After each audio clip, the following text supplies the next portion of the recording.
সালামু আলাইকুম গাইস, কেমন আছেন আপনারা সবাই? আপনাদের জন্য আমি আজকে টমাটোমার তেঁতুল দিয়ে একটা আচারের রেসিপি নিয়ে আসছি। প্রথম দেখুন তেঁতুলটা সুন্দর করে হালকা গরম পানি দিয়ে ভিজিয়ে রেখে দিছি।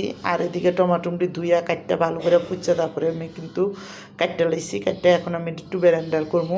তো টমাটোমটি সুন্দর করে ব্লেন্ডার ভিতরে নিয়ে ভালো করে ব্লেন্ডার করবো। আর এদিকে দেখুন বেশি করে শুকনো মরিচ পুইরা আমি শুকনো মরিচটা করবো। আর এদিকে দেখুন পাঁচফোড়ন, ধনিয়ার গুঁড়া সব কিছু একসাথে, সরষা মশা একসাথে দিয়ে দিছি। দিয়ে কিন্তু একটু হালকা ভাজা দিয়ে নিমু, সুন্দর মতন যাতে না পড়ে ভালো করে ভাজা। তারপরে কিন্তু আমি মশলাটি করে নিমু, ব্লেন্ডার করে নিমু। তো দেখুন এদিকে সুন্দর করে মশলাটা ভালো করে হালকা হালকা করে ভাজা, তারপরে কিন্তু নামাই দিমু। আর নামাইয়া তারপরে একটু ব্লেন্ডার করে নিমু, মরিচটা একটু ফাঁকি করে নিমু, আর এই পাঁচফোড়নটাও ফাঁকি করে নিমু। আর এদিকে দেখুন বেশি করে সরষের তেল দিয়ে দিলাম, আর কড়া শুকনো মরিচ দিয়ে দিলাম, আর কিউব করে কাটা চিকন চিকন করে কাটা বেশি করে কড়া রসুন দিয়ে দিলাম।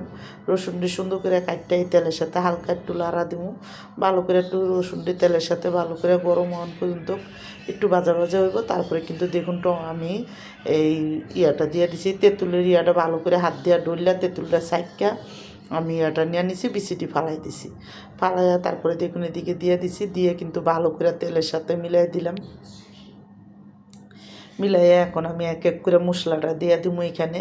তো দেখুন তেঁতুলটি দেওয়ার পরে আমি এখানে বেশি করে লাল মরিচ দিয়ে দিলাম 2 চামচ। আমি আজকে জাল টক এই আচারটা বানাবো। আর ধনিয়ার গুঁড়া দিয়ে দিলাম 1 চামচ, গরম মশলার গুঁড়া দিয়ে দিলাম 1 চামচ, আর এখানে জিরার ফাঁকি দিয়ে দিছি 1 চামচ। তো সব কিছু দিয়ে এখন আবার মশলাটা ভালো করে দেখুন আমি এই আচারের সাথে ভালো করে মিলাই দিব, তেঁতুলটির সাথে ভালো করে আমি মিলাইয়া তারপরে কিন্তু দেখুন টমাটোমটা দিয়ে দিব। তো টমাটোমটা সুন্দর করে কাঁচাইয়া আমি টমাটোমের পিউরিটা দিয়ে দিছি। দিয়ে কিন্তু এখন এই মশলার সাথে ভালো করে টমাটোমের পিউরিটাও ভালো করে মিলাই দিব। আর এখানে আমি 2 চামচ আমি লবণ দিয়ে দিলাম স্বাদ মতন। পরে আমি বিট লবণ দিব, তো এই জন্য অল্প করেই দিছি।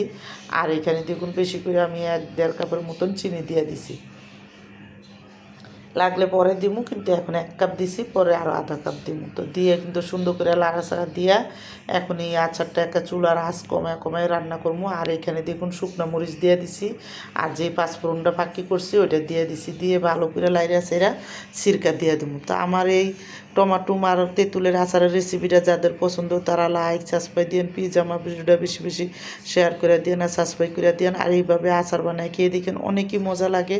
তো দেখুন এখানে কিন্তু সুন্দর মতন আচারটা বানাইয়া তারপরে কিন্তু আমি বোতলে বইরা নিচ্ছি। আর এখন দেখুন আমার আচারটা বানানো পুরো শেষ, আমি রেখে দিলাম। এখন দেখুন কত সুন্দর লাগতেছে এই আচারটা।